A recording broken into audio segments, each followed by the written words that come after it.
شروع اللہ کا نام لے کر جو بڑا مہربان نہایت رحم والا ہے۔ جس وقت پیشوا لوگ اپنے تابع داروں سے بیزار ہو جائیں گے اور عذاب کو اپنی آنکھوں سے دیکھ لیں گے، اور کل رشتے ناتے ٹوٹ جائیں گے، اور تابع دار لوگ کہنے لگیں گے کاش ہم دنیا کی طرف دوبارہ جائیں تو ہم بھی ان سے ایسے ہی بیزار ہو جائیں جیسے یہ ہم سے ہیں۔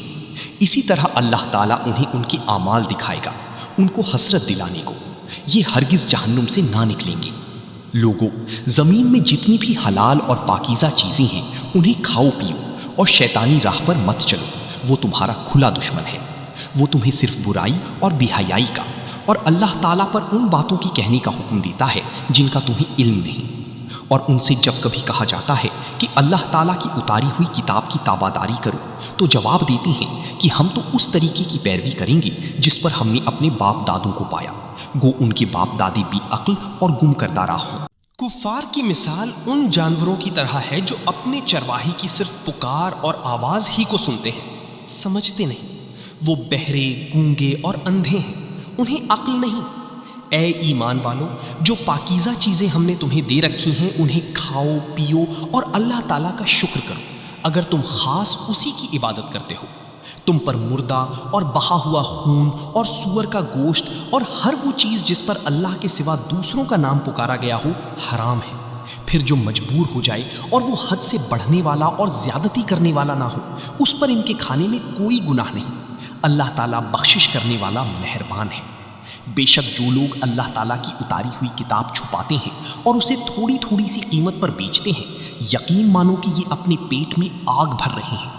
قیامت کے دن اللہ تعالیٰ ان سے بات بھی نہ کرے گا، نہ انہیں پاک کرے گا، بلکہ ان کے لیے دردناک عذاب ہے۔ یہ وہ لوگ ہیں جنہوں نے گمراہی کو ہدایت کے بدلے اور عذاب کو مغفرت کے بدلے خرید لیا ہے۔ یہ لوگ آگ کا عذاب کتنا برداشت کرنے والے ہیں۔